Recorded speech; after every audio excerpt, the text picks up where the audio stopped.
Oh mon Dieu, j'ai froid.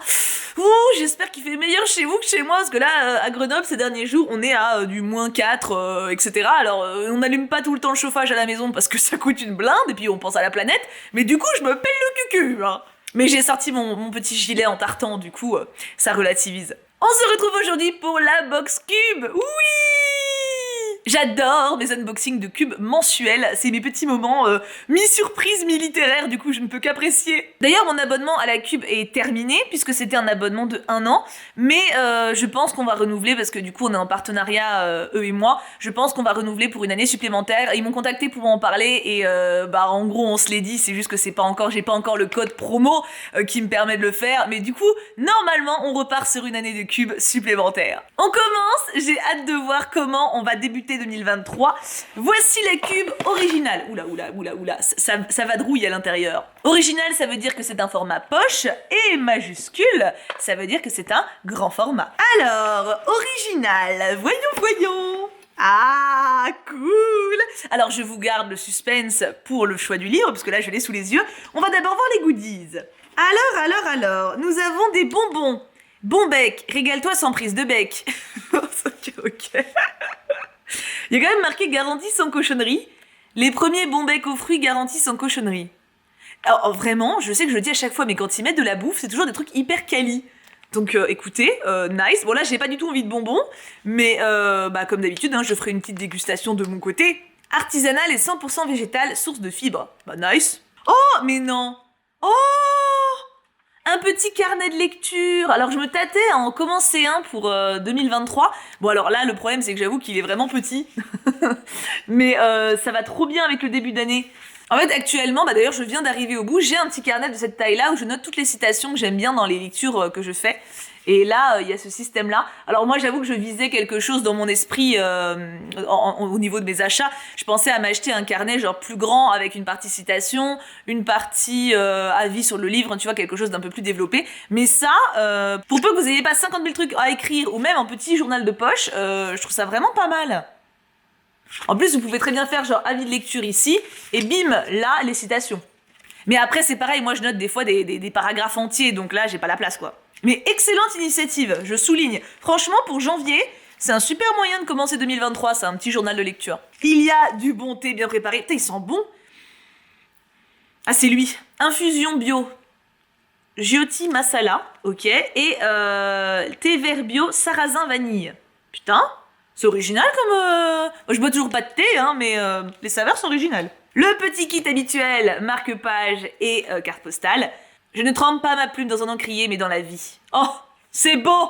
Ah, et c'est de Blaise Sandrars. Voilà, il faut créditer. Oh, ils ont changé le format. Vous savez, d'habitude, ils ont une préface de 4 pages, à peu près recto verso.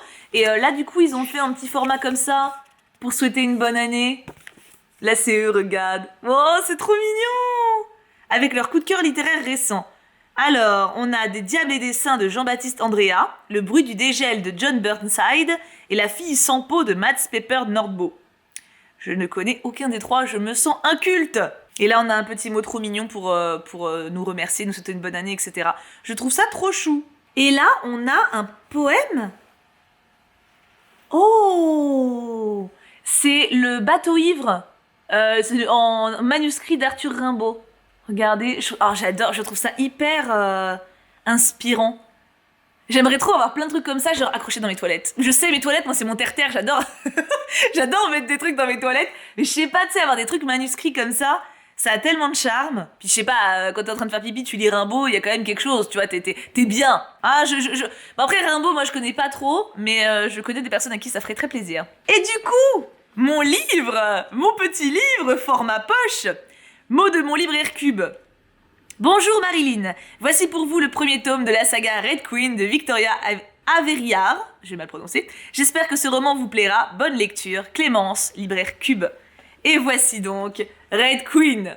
Du coup, pour ceux qui ne savent pas exactement, en gros, quand vous demandez une cube, vous pouvez laisser le libraire totalement libre de ce qu'il vous met à l'intérieur, prendre une sélection de la box, ou alors vous écrire dans l'espace commentaire où vous pouvez écrire des petits mots, ce que vous voulez comme sélection.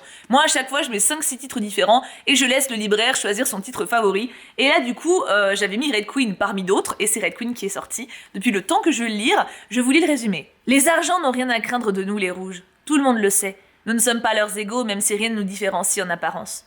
Le seul signe distinctif extérieur en tout cas est que les argents se tiennent bien droit, tandis que nous avons le dos courbé par le travail, l'absence d'espoir et la déception inévitable face au sort qui nous attend. Mère Barrow, une rouge de 17 ans, passe ses journées à voler pour subvenir aux besoins de sa famille. Jusqu'au jour où elle se découvre un pouvoir extraordinaire, digne d'un argent et même d'un prince argent. Dans la prison dorée du palais d'Archéon, elle apprend la duplicité pour tenter de renverser le couple royal et libérer ses semblables. Le premier volet d'une saga épique au souffle inépuisable. Alors, d'habitude j'essaie d'éviter de me relancer dans de nouvelles sagas, mais déjà c'est un échec répété puisque je me lance dans 36 000 nouvelles sagas, et celle-ci ça fait très longtemps que vous me l'avez recommandée et que je l'ai vu dans vos piles à lire sur Twitch, etc. quand on stream, donc voilà, il était dans ma wishlist depuis fort longtemps, je suis extrêmement contente de la voir et je le trouve très joli qui plus est. Maintenant, la grand format, la majuscule, qu'est-ce qu'il y a à l'intérieur ? Ah, vous allez comprendre dès que vous allez voir. Alors en goodies, il y en a beaucoup moins, puisque forcément la box majuscule, le livre coûte plus cher. Donc il y a moins de place pour les goodies, vous n'avez pas le petit carnet, mais vous avez quand même le petit kit marque-page et carte postale, la préface, bien entendu, et le bon thé bien préparé, et ils ont même mis Rimbaud. Ce qui est trop cool parce que ça veut dire que je vais pouvoir le donner à 2 de mes copines. Parce que en l'occurrence, j'ai 2 copines qui sont très fans, enfin même plus, mais je pourrais au moins faire 2 heureuses. Voyons voir le mot de mon libraire, qui est collé à l'envers à chaque fois, ça me perturbe. Là, et là c'est là.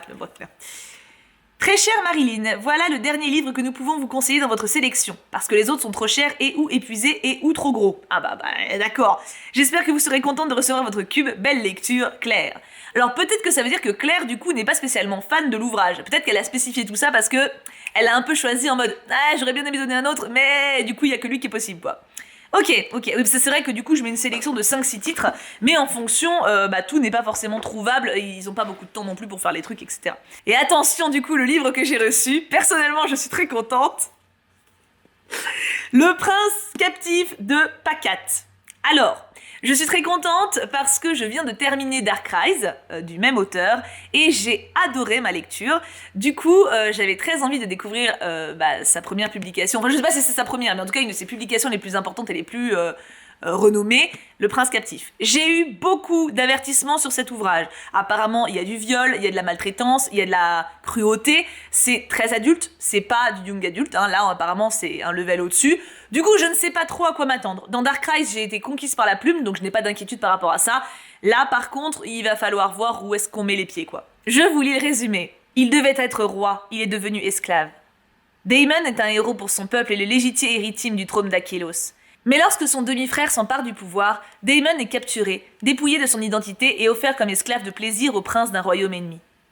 Beau, manipulateur et létal, son nouveau maître, le prince Laurent, incarne ce qui se fait de pire à la cour de Verre. Mais dans la toile mortelle de la politique vérétienne, les apparences sont trompeuses. Et lorsque Daemon se retrouve pris dans un jeu de pouvoir pour le trône, il doit s'allier à Laurent afin de survivre et sauver son royaume. Sans jamais oublier cette règle, cacher sa véritable identité à tout prix. Car l'homme dont il a besoin est celui qui a le plus de raisons de le haïr. Non mais voilà, oui.